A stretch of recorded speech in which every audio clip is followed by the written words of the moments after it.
E aí galera, aqui é o Igor falando e esse é mais um vídeo onde falaremos sobre a 31ª rodada do Campeonato Brasileiro. Rodada que teve vários confrontos diretos. A rodada que começou às 5 da tarde com o Botafogo, que chegou a abrir o placar contra o Atlético Goianiense com Matheus Babi no segundo tempo. Aí na sequência toma a virada com gols de Danilo, Zé Roberto e Vitor, fazendo 3-1 Atlético Goianiense contra o Botafogo, que esse aí já rodou, caiu.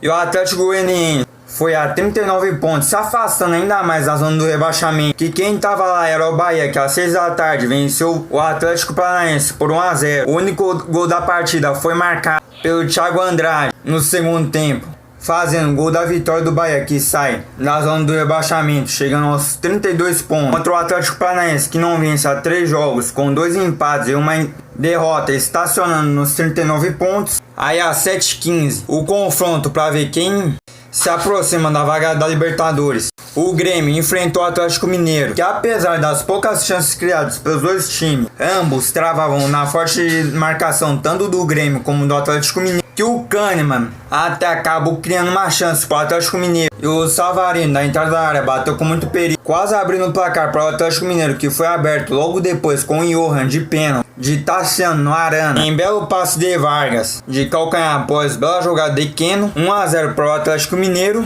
Keno, que no segundo tempo fez um cruzamento e o Vargas, pegando de primeira, exigiu uma boa defesa do Vanderlei. Vargas, que tem um costume que quando vê uma bola já dá uma porrada na cara dela, exigindo uma boa defesa do Vanderlei, assim como na sequência no passe de Keno, só que dessa vez o Vargas dominou antes de chutar de fora da área. Aí no finalzinho o Grêmio chegou ao empate com o Everton fazendo um golaço após a bola ter explodido na marcação no chute de Ferreirinha, que fez uma boa jogada no início do lance, batendo para o Grêmio contra o Atlético Mineiro, que na sequência tentou voltar à frente, mas o Sacha acabou batendo para fora no passe do Arana. E no último minuto o Grêmio quase virou o jogo com o Ferreirinha, mas acabou parando na boa defesa do Everson, terminando empatado o jogo por 1-1. Grêmio que chega ao seu terceiro empate seguido. E a propósito, o Grêmio é o time que tem mais empates na competição, com 15, estacionando a equipe na 6ª posição com 51 pontos, contra o Atlético Mineiro, que já não perde há 4 jogos, com 2 vitórias e 2 empates, levando a equipe a chegar a 54 pontos na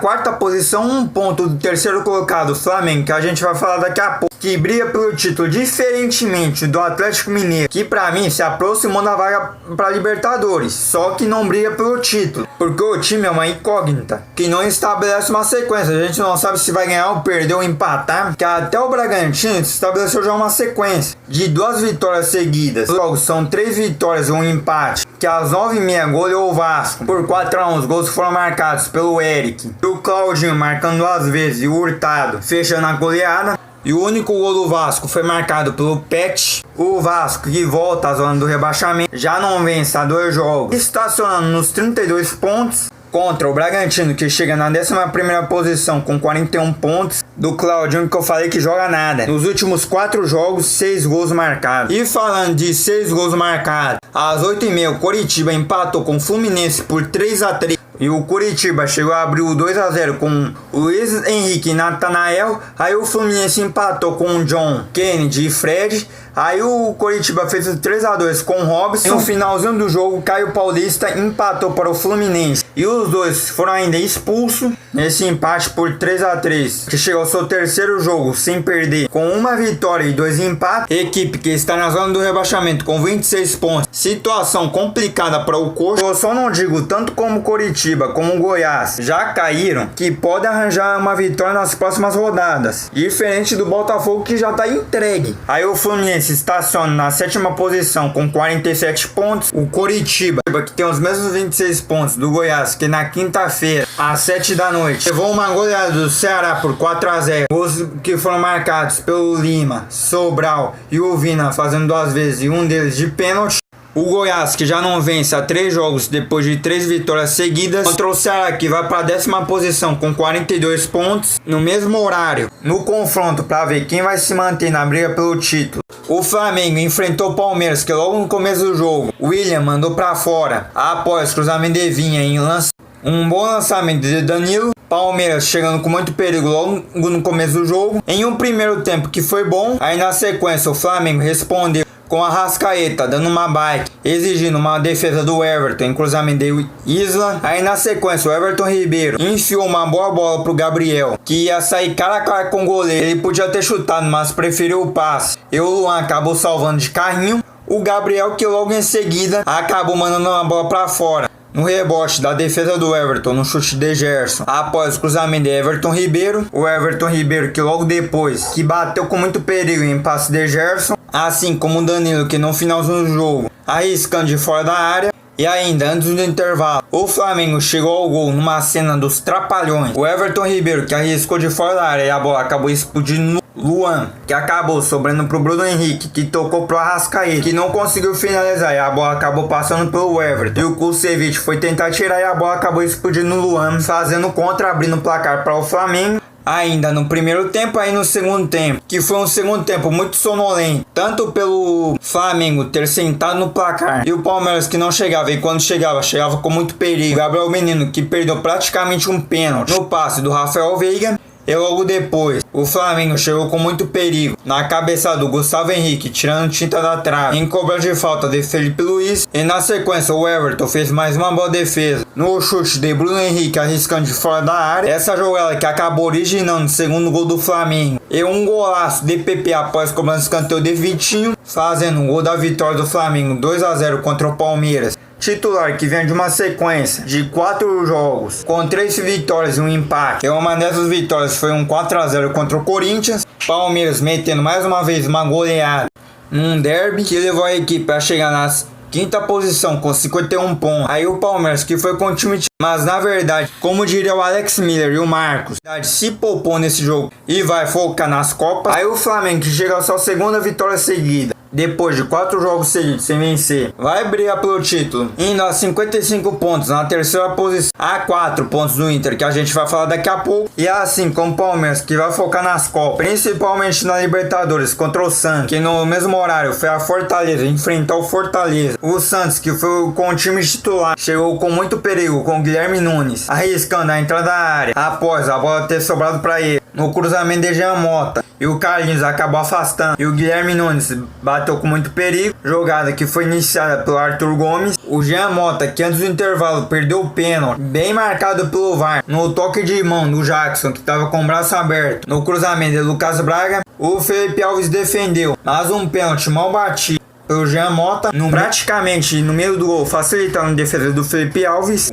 E ainda nos acréscimos, João Paulo fez uma bela defesa no chute de David, uma boa chance para o Fortaleza, que logo no começo do segundo tempo abriu o placar com Juninho de pênalti de Madison no Osvaldo. 1-0 Fortaleza contra o Santos, que na sequência o Felipe Alves fez uma defesa toda espalhafatosa no chute de Arthur Gomes, arriscando a entrada da área. E o Fortaleza, que logo em seguida perdeu uma chance clara com Mariano Vaz, que acabou isolando após boa jogada de Romarinho, que ele acabou entortando Luiz Felipe, quase fazendo o segundo gol no Fortaleza, que foi na sequência, e foi um golaço de Wellington Paulista encobrindo o goleiro após uma bela enfiada de bola de Yuri César, fechando o placar, fazendo 2-0 para o Fortaleza, que volta a vencer depois de 8 jogos, chegando a 35 pontos, se afastando da zona do rebaixamento e na 14ª posição, mas a 3 pontos do Vasco, que é o primeiro time que abre a zona do rebaixamento. Aí o Santos chega ao seu segundo jogo seguido sem vencer, depois de 2 vitórias seguidas, estacionando com 45 pontos, caindo para a 9ª posição, com o foco total na Libertadores, que o torna ainda ela mais importante. Quem perder não vai poder tentar de novo nesse ano, na próxima temporada, que o G7 já está garantido com o campeão da Copa do Brasil, vai abrir só mais uma vaga. E quem está interessado nessa final da Libertadores, além de Palmeiras e Santos, é o Corinthians, que se depender vira G16, que às 9 da noite enfrentou o Sport, de olho na 8ª vaga, que por incrível que pareça foi um jogo bom, principalmente do Mosquito, que deu o passe pro Fagner, arriscando da entrada da área com muito perigo.